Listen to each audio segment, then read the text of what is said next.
business. I'm actually the brewmaster at my own bar now. Congratulations. You still got that family of yours? You want to see a photo? Wow, there they are. Cool. No, is it really possible for women and men to just be friends?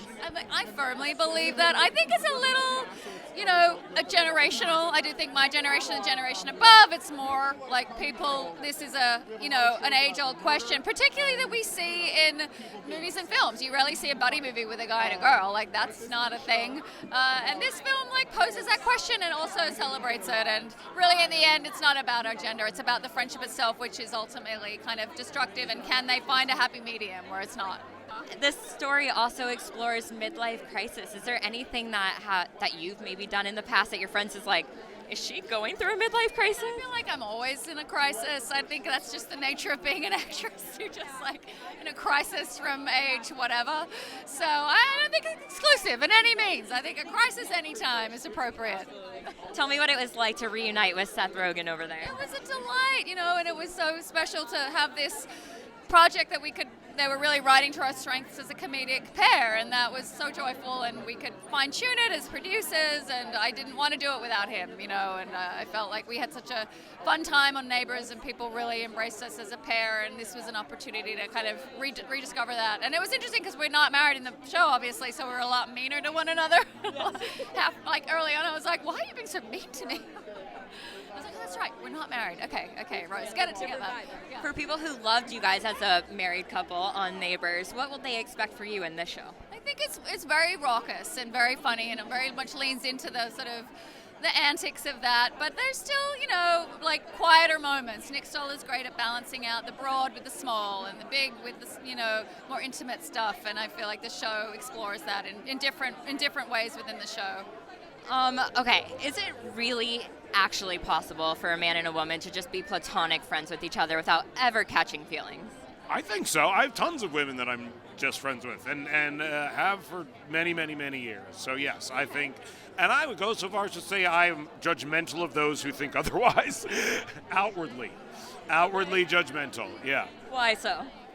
I think actually people project a lot of their own baggage onto those types of relationships. And if you're someone who yourself could not do that, then you don't think you could do it.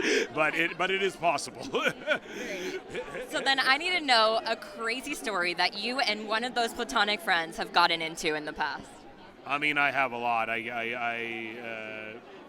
There's too many to name, I gotta say. We shot Neighbours 2 in Atlanta, Georgia, me and Rose Byrne. That was some fun. We had some fun times in Atlanta. You guys have a lot of fun on set. Your character goes through a midlife crisis. So Yes. I'm curious, is there anything that you've done in the past that your friends are like, is he going through a midlife crisis right now? I'm sure countless things. Are you kidding me?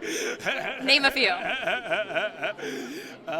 Man, so many. Well, I bleached my hair for the show, and not all my friends knew that it was for the show, but a lot of them were worried about me. I think I got some concerned emails that week, yeah. You good? Everything good? Yeah. Tell me what it was like to reunite with Rose on set, especially after the brilliance that you two came up with on Neighbours. It was so much fun. I think we work really well together, and the idea of getting to perform together but with a different dynamic was really exciting, and the idea of exploring kind of a buddy comedy type friendship versus a married couple was a new way to do a thing that we knew we were already good at, I think, yeah. Absolutely. Last but not least, I want to know your thoughts on the writer's strike, if you can share those. Yeah, of course. I'm very supportive of the writer's strike. I think these companies are making tons of money off the writers and not disclosing any information about it. I think the prospect of AI writing film and television is horrific, and the fact that the studios actually seem to be digging in on that point is even more horrific. Yeah, I'm fully in favor of all labor unions striking for equitable, salaries and rights. Yeah. Absolutely. Well, thank you so much for your time. In my defense, I thought it was cocaine. And just so I'm clear, that's your defense. The defense rests.